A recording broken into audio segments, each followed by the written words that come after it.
Hello viewers, doctor SBK Lal welcome you all in this YouTube channel. इस YouTube channel में आपका बहुत बहुत स्वागत है। यह video impact of British rule on India के ऊपर है। इसमें हम देखेंगे कि एजुकेशन के क्षेत्र में या सोशल रिफॉर्म के क्षेत्र में या इकोनॉमिकल और सोशल क्या इम्पैक्ट पड़ा, इन सब का अध्ययन हम करेंगे इस वीडियो के माध्यम से। आइए समझते हैं। ब्रिटिश शासन का भारत पर प्रभाव बहुत गहरा और जटिल था। इसने भारत की अर्थव्यवस्था, राजनीति और समाज को पूरी तरह बदल दिया। The impact of British rule on India was profound and complex. It completely transformed India's economy, politics and society. अब चर्चा करते हैं आर्थिक प्रभाव का। तो अगर हम आर्थिक प्रभाव यानी कि इकोनॉमिकल इम्पैक्ट की बात करें तो धन का निष्कासन ब्रिटिश शासन से पहले वैश्विक GDP में भारत की हिस्सेदारी लगभग 20 से 25% थी, जो 1947 तक घटकर 4% से भी कम रह गई। भारत का पैसा और संसाधन लगातार ब्रिटेन भेजा जाने लगा। Before British rule, India accounted for about 20 to 25% of global GDP, which dropped to less than 4% by 1947. India's wealth and resources were systematically transferred to British. अब इसके बाद हम समझते हैं कि औद्योगिकीकरण की बात। तो औद्योगिकीकरण की बात अगर हम करें तो ब्रिटेन ने भारत को प्रसिद्ध कपड़ा और हस्तशिल्प उद्योग को बर्बाद कर दिया। भारत से कच्चे माल को सस्ते दामों पर ब्रिटेन भेजा जाता था और वहां की मिलों में बने तैयार कपड़ों को भारतीय बाजारों में महंगे दामों पर बेचा जाता था। अकाल और नकदी फसलों का भी सामना करना पड़ा। भारत में किसानों को अनाज के बजाय नील, अफीम और कपास जैसी व्यावसायिक फसलें उगाने के लिए मजबूर किया गया। इसके कारण देश में अनाज की कमी हो गई और भयानक अकाल पड़े, जैसे 1943 का बंगाल का अकाल, जिसमें 1 करोड़ के लगभग आदमी मरे थे। बुनियादी ढांचा और प्रशासन को भी प्रभावित किया था अंग्रेजों ने। भारतीय रेलवे अंग्रेजों ने भारत में रेलवे नेटवर्क बिछाया। हालांकि उनका मुख्य उद्देश्य सेना को तेजी से भेजना और भारत के कोने कोने से कच्चा माल बंदरगाहों तक पहुंचाना था, लेकिन अनजाने में इसने भारतीयों को आपस में जोड़ने और राष्ट्रवाद को बढ़ावा देने में मदद की। तो हम कह सकते हैं कि सब कुछ निगेटिव इम्पैक्ट ही नहीं था, कुछ पॉजिटिव भी हुआ। आइए हम पॉजिटिव इम्पैक्ट बुनियादी ढांचा और प्रशासन के क्षेत्र में देख सकते हैं। The British introduced the railway network while their main goal was to move troops quickly and transport raw materials to ports. It unintentionally connected Indians and fueled the nationalist movement. अब हम चर्चा कर रहे हैं कानूनी और प्रशासनिक एकता का। तो अंग्रेजों ने पूरे भारत के लिए एक समान प्रशासनिक व्यवस्था और कानून प्रणाली की शुरुआत की, जिसने देश को राजनीतिक रूप से एक सूत्र में बांधा। फिर अगर हम अंग्रेजी शिक्षा की बात करें तो 1835 ईस्वी में मैकाले नीति के तहत अंग्रेजी शिक्षा की शुरुआत हुई, जिसका उद्देश्य ब्रिटिश सरकार के लिए क्लर्क तैयार करना था। लेकिन इसका एक फायदा यह हुआ कि भारतीय बुद्धिजीवियों ने पश्चिमी लोकतंत्र और स्वतंत्रता के विचारों को समझा। English education was introduced in 1835 under Macaulay's policy to create clerks for the British administration. However, it also exposed Indian intellectuals to Western ideas of democracy and freedom. इसके बाद शुरू होता है फूड डालो और राज करो की नीति। तो अपनी सत्ता बनाए रखने के लिए अंग्रेजों ने हिंदुओं और मुसलमानों के बीच धार्मिक मतभेदों को बढ़ावा दिया। इस नीति के कारण 1947 में भारत का विभाजन हुआ, जिसमें लाखों लोग विस्थापित हुए और हिंसा हुई। तो इसमें हम इस चैप्टर में पॉजिटिव और निगेटिव दोनों इम्पैक्ट के बारे में चर्चा करेंगे। अगर हम मतलब सकारात्मक या अप्रत्यक्ष लाभ की बात करें तो वैश्विक व्यापार से जुड़ाव हुआ, रेलवे, तार और आधुनिक डाक प्रणाली की शुरुआत हुई, सती प्रथा जैसे सामाजिक बुराइयों का उन्मूलन हुआ। और मतलब अगर हम निगेटिव प्रभाव की बात करें तो भारी गरीबी और घरेलू उद्योगों का विनाश हुआ, भारत के संसाधनों को लूटने के लिए बनाया गया, सांप्रदायिक विभाजन हुआ और देश का बंटवारा हुआ। अब इसके बाद हम चर्चा करते हैं एजुकेशनल रिफॉर्म का या एजुकेशन का क्या इम्पैक्ट पड़ा एजुकेशन के क्षेत्र में। इसको हम समझते हैं एजुकेशन अंडर द ब्रिटिश। तो ब्रिटिश काल के दौरान भारत में शिक्षा व्यवस्था में बड़े और दूरगामी बदलाव हुए। अंग्रेजों ने भारत की पारंपरिक शिक्षा प्रणाली गुरुकुल और मदरसों की जगह एक नई पश्चिमी और अंग्रेजी माध्यम की शिक्षा नीति लागू की। इसका मुख्य उद्देश्य भारतीयों को शिक्षित करना नहीं, बल्कि अपने प्रशासन को चलाने के लिए वफादार और सस्ते कर्मचारी तैयार करना था। इसके बाद हम इसमें चर्चा करेंगे 1813 का चार्टर एक्ट। इस अधिनियम में पहली बार भारत में शिक्षा के प्रसार के लिए प्रतिवर्ष 1 लाख रुपये आवंटित करने का प्रावधान किया गया था। हालांकि यह राशि लंबे समय तक खर्च नहीं की जा सकी, क्योंकि इस बात पर विवाद था कि शिक्षा का माध्यम क्या होना चाहिए। फिर आता है मैकाले का मिनट 1835। लॉर्ड मैकाले ने भारतीय साहित्य की आलोचना की और अंग्रेजी को शिक्षा का माध्यम बनाने की वकालत की। उनका प्रसिद्ध बयान था कि वे एक ऐसा वर्ग बनाना चाहते हैं जो रक्त और रंग में भारतीय हो, लेकिन रुचि, विचारों और बुद्धि में अंग्रेज हो।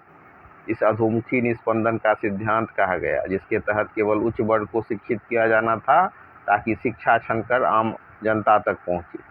इसके बाद इसमें आप देख सकते हैं वुड का डिस्पैच 1854। इसे भारतीय शिक्षा का मैग्ना कार्टा कहा जाता है।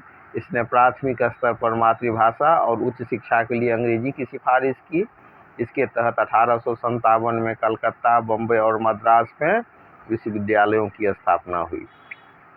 तो वैश्विक विचारों तक पहुंच हुई अंग्रेजी शिक्षा के कारण। अंग्रेजी शिक्षा के कारण भारतीय छात्रों की पहुंच पश्चिमी विज्ञान, लोकतंत्र और स्वतंत्रता जैसे आधुनिक विचारों तक हुई।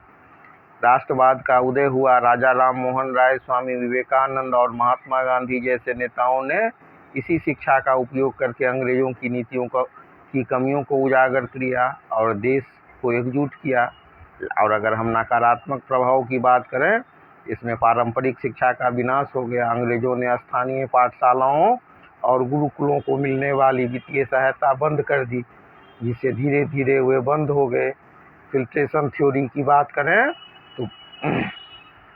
तो फिल्ट्रेशन थ्योरी पूरी तरह फेल रही। अंग्रेजों ने आम जनता की प्राथमिक शिक्षा और महिलाओं की शिक्षा पर ध्यान नहीं दिया, जिससे देश में निरक्षरता बढ़ गई। भाषाई और सामाजिक विभाजन हुआ। अंग्रेजी जानने वाले एक नया उच्च वर्ग तैयार हो गया, जिससे अंग्रेजी बोलने वाले और स्थानीय भाषा बोलने वालों के बीच गहरी खाई और सामाजिक खाई उत्पन्न हो गई। तो इस तरह से हम इसके पॉजिटिव और निगेटिव दोनों एस्पेक्ट को देख सकते हैं शिक्षा का। फिर इसमें जब हम शैक्षणिक प्रभाव की बात करें, इसमें चार्टर एक्ट ऑफ 1813 का भी चर्चा आता है। 1813 का जो चार्टर एक्ट है वो भारत के आधुनिक इतिहास में एक बहुत ही महत्वपूर्ण मोड़ था।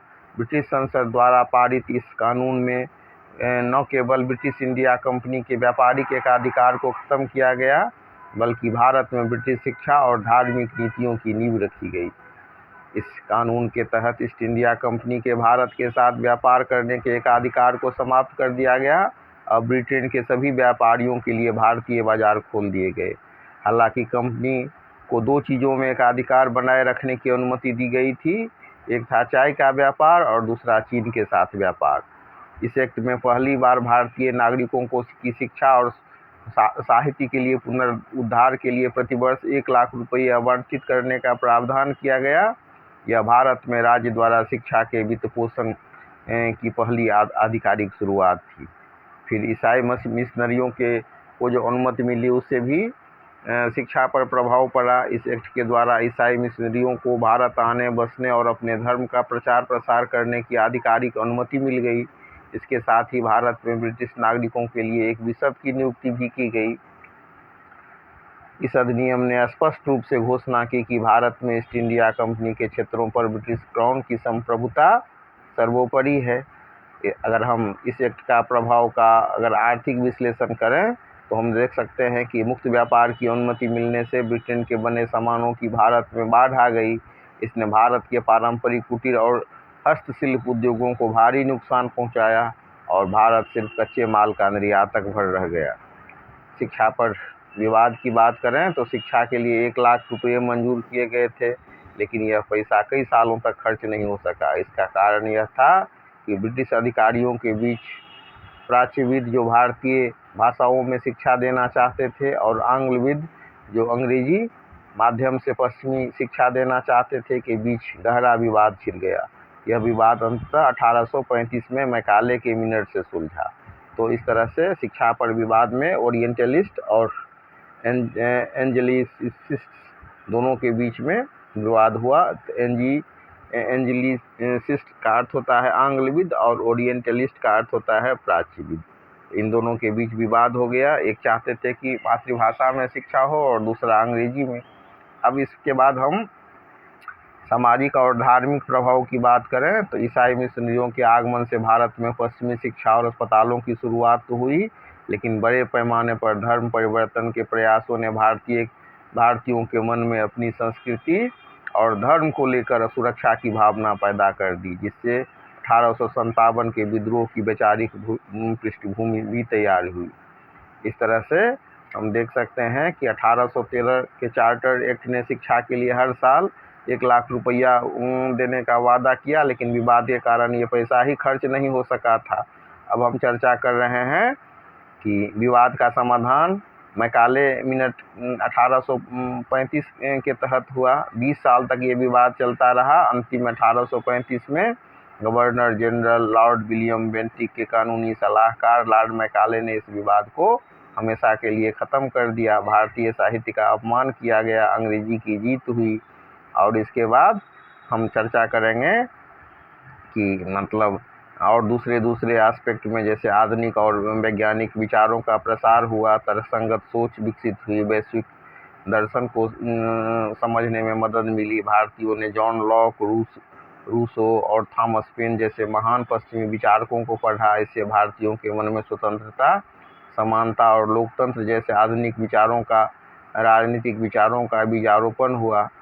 भारतीय राष्ट्रवाद और स्वतंत्रता संग्राम का उदय भी हुआ। इस शिक्षा के प्रसार से भारत एक बहुभाषी देश था, जहां अलग अलग प्रांतों के लोग एक दूसरे की भाषा नहीं समझ पाते थे। अंग्रेजी शिक्षा ने पूरे देश के बुद्धिजीवियों को एक साझा भाषा दी, जिसके कारण बंगाल, पंजाब, मद्रास और बॉम्बे के नेता आपस में जुड़ सके और एक अखिल भारतीय आंदोलन खड़ा हो सका। अंग्रेजों के तर्कों का जवाब दिया गया। गोपाल कृष्ण गोखले, बाल गंगाधर तिलक, दादा भाई नौरोजी और बाद में महात्मा गांधी, डॉक्टर भीमराव अंबेडकर जैसे नेताओं ने ब्रिटिश कानूनों और दर्शन को गहराई से समझा। उन्होंने अंग्रेजी को उनकी ही भाषा में उनके सभ्य बनाने के दावों की धज्जियां उड़ाई और वैश्विक मंच पर भारत की आज़ादी की मांग रखी। लेकिन सारा चीज़ निगेटिव नहीं था, कुछ पॉजिटिव हुआ, जिसमें जैसे कुरीतियों पर प्रहार।